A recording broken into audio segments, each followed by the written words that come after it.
Welcome to Access Sportsnet. Lakers brought to you by your Toyota dealers. We make it easy. Chris McGee, Danny Green, Big Game James Worthy. We got Mike Trudell out at the arena. The Lakers with a huge win in Houston, putting them at third in the West.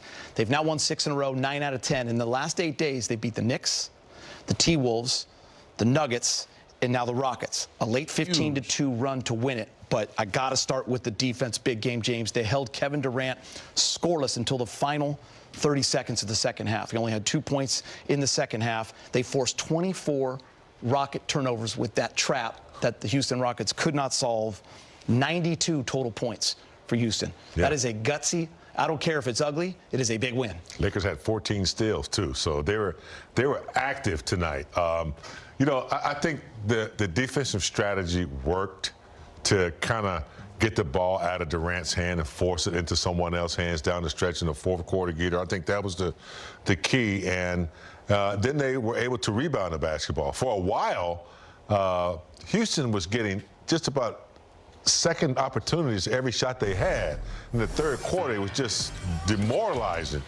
But I think once they solved that and put pressure on other players to perform, I think that was the key.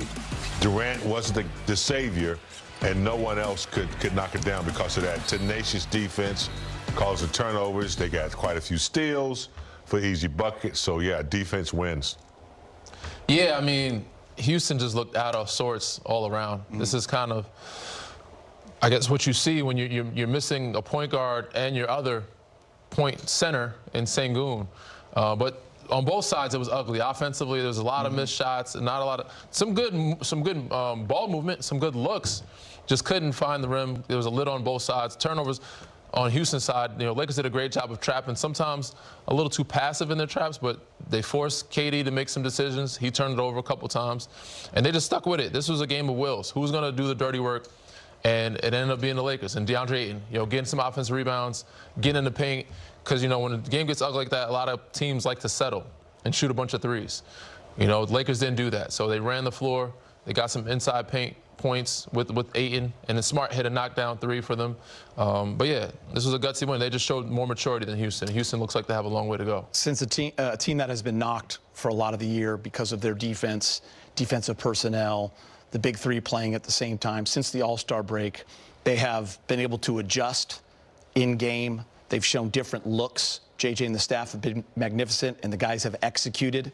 And, James, they were 1 for 15 at one point, the Lakers, in the fourth quarter. I think they had 4 points 8 minutes into that fourth, but were still tied or with a 1-point lead. They were 0 for 9 until Marcus Smart once again comes up clutch and hits that big three.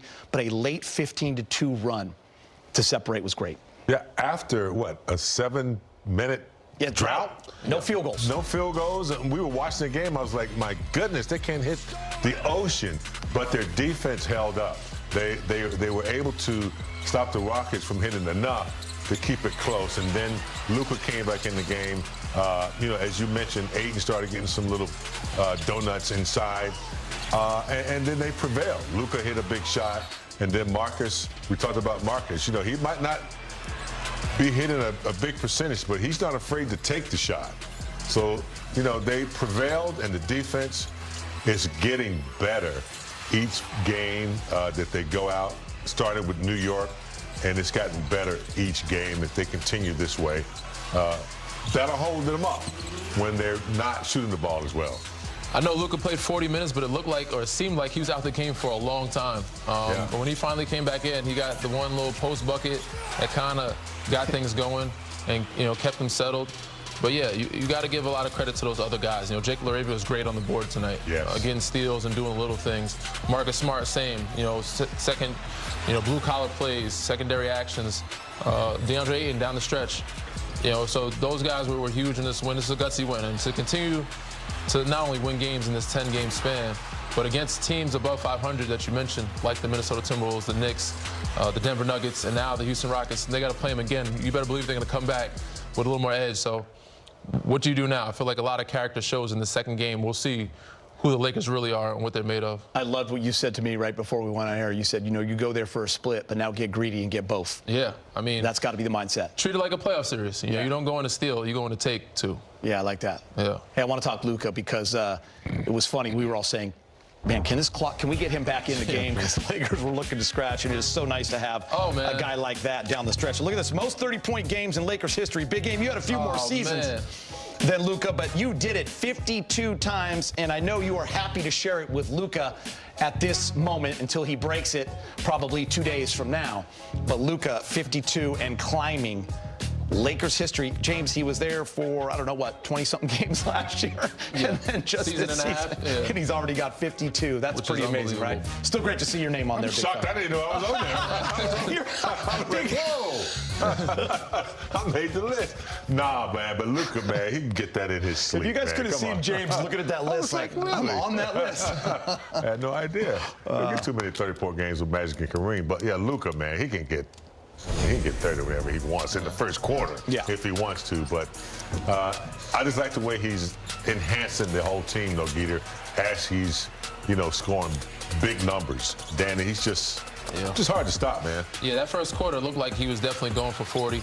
First half, he had 23 at the half. So it kind of slowed down because he didn't play as much in that fourth. But he's been doing this all season long. And probably would have more assists if they would have made more shots. But, he did the little things they needed to get done. And down the stretch, made big plays, especially with, getting closer to the basket and getting an easy one first. So, yeah, Luka does what he's supposed to do. Again, we just got to see what the other guys can step up and do. Hopefully have bounce-back games next game around and step up. So I just want to clarify something. Luka's got – that's – as a Laker? That's as a Laker.